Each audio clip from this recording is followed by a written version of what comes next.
was tabled before the House, and one of the concerns that were raised was that especially when it comes to appointment of board members to various state corporations, some state corporations have remained without a board for over 1 year. It's a matter that of concern. Yet we've seen some of those chief executive officers getting into incurring expenses without approval from the board, which is something that is against the Public Finance and Management Act. And joining me is the chairperson of the Public Investments Committee and member from Vita, Abdul Saman Nasir. Just to shed light on really on the report, the delay in the appointment of boards for various state corporations. Actually, it's a bit wanting. By April, NSSF did not have a properly constituted board, NHIF did not.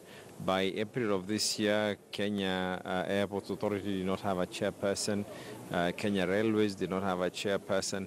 The committee did raise this matter. In fact, we shared this with yourselves, and I'm glad that after the media highlighted on the same, the executive did take charge. We got the list from the Inspector of State Corporation, and total close to a third of all state corporations did not have proper. So in our recommendations this time round, we are saying that it should not surpass a period of 60 to 90 days, thereabouts.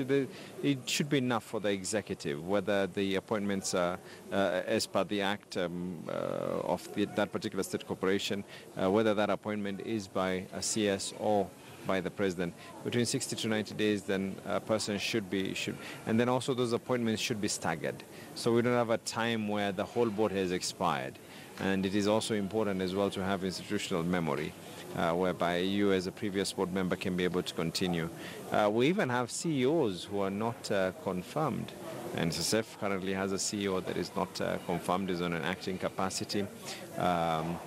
We had these issues with NHIF. Currently, Railways is running with an acting MD. So we are hoping that they're going to, you can imagine you're there on an acting capacity and you have to run an organization that is turning around billions. It's not good management prudence. Looking at it also, in your report you've expressed concern about this idea of the Auditor General relying on external auditors to look at various strategic state corporations. And we've seen, like for the case of the Kenya Power and Lighting Company, for 5 years, the external auditor returned unqualified opinion. Yet we've seen also the Kenya Power is involved in some scandals, yes. And especially also your concern is that in the energy sector, most of those state corporations under the energy sector are audited externally. Yet it was a PIC recommendation that these particular corporations must be done by the Auditor General. Why do you think that idea has not been implemented? Well, the Public Audit Act is very clear. The Auditor General can be able. What it does not state is the modalities and the formalities behind it. However, we have recommended that the National Assembly should pass legislation. In that legislation, we are going to look at how strategic a certain state corporation is, the turnover of that state corporation, as to whether the Office of the Auditor General can be able or should give an external. And then what we've also said is first of all, we've looked at all these state corporations, despite them being given an unqualified report, which basically means a clean bill of health. We cannot have a situation whereby, and I want to thank the media for highlighting on this, and every single whistleblower.